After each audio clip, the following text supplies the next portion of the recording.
In many households, disagreements surrounding food and eating habits contribute to power struggles, to limited food choices, and to ongoing conflict. When talking with your kids about food, use matter-of-fact and objective language. Healthy foods are what our bodies need in order to function properly. We need different nutrients to grow, to have energy, to build immunity so that our bodies can fight sicknesses. So it's important for us to eat a variety of nutritious foods. In this video, I'm going to introduce an activity that you can do with your children to teach the different food groups and to encourage kids to make healthy choices independently. By the age of 2, our kids are able to understand the concept of categories. They begin to sort items by shape and by color. So at a young age, we can apply this budding skill to the topic of food choice. Talk to your kids about foods being healthy and nutritious. Talk about the foods that our bodies need, as well as the foods that our taste buds want.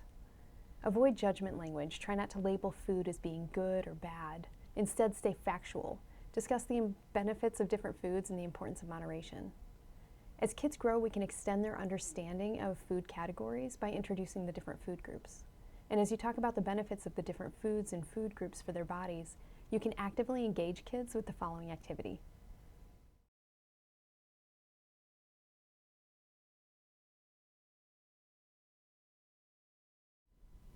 When you have plenty of time and it is not an emotionally charged moment, grab a piece of paper and some basic craft materials and sit down to talk with your kids about food.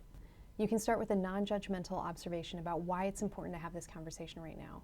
So in your home, that might sound a little bit like, hey buddy, I've noticed that we've had a lot of tension around dinner time, so I want to make sure that we're on the same page about food.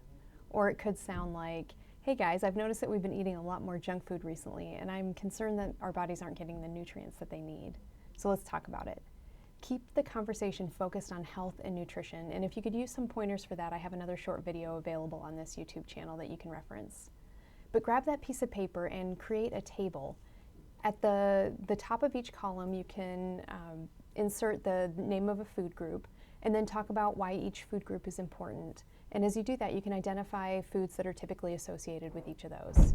And then you can engage the kids in identifying foods within each category that they really enjoy eating, or foods that you typically have on hand that they could use to kind of fill that need in their body.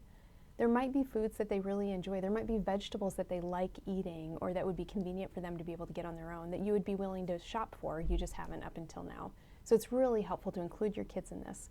If you have pre-readers, you can grab stickers or print pictures off the internet, or you can even draw your own pictures on there and make kind of a visual representation in each column of the foods that they could get in your home. Or for older kids, you can just list them. When you're finished and you have that table full of foods that are available in your home, you can put that on the fridge. And the next time your kid comes to you and says, hey mom, I'm hungry, hey dad, I need something to eat, you can encourage them to check in with their body to see, oh yeah, which of those food groups has your body not had much food from today? And they can actually go over and check on that table that you created. And if they realize that they haven't had quite as many vegetables as their body needs, then they can look at that list and they can actually get their own vegetable if they're old enough and if it's available to fill that need. I always encourage parents to allow kids to choose within certain limits. So if you have the category set and they need to choose one of those options, allow them to make that choice. Encourage your kids to first consume the nutritious foods, the things that their bodies need, and then they can fill in with the extras later.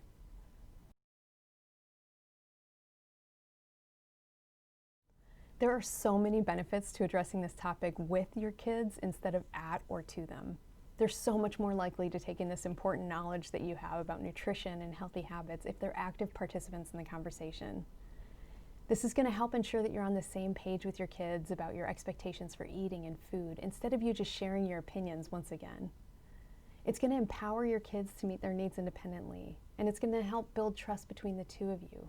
Each time your kid goes to that table, checks in with his body, and chooses the healthy food that his body needs, it's going to build trust between the two of you. That's going to increase their independence in making future choices. And imagine how much time and energy and tension that will free up within your home.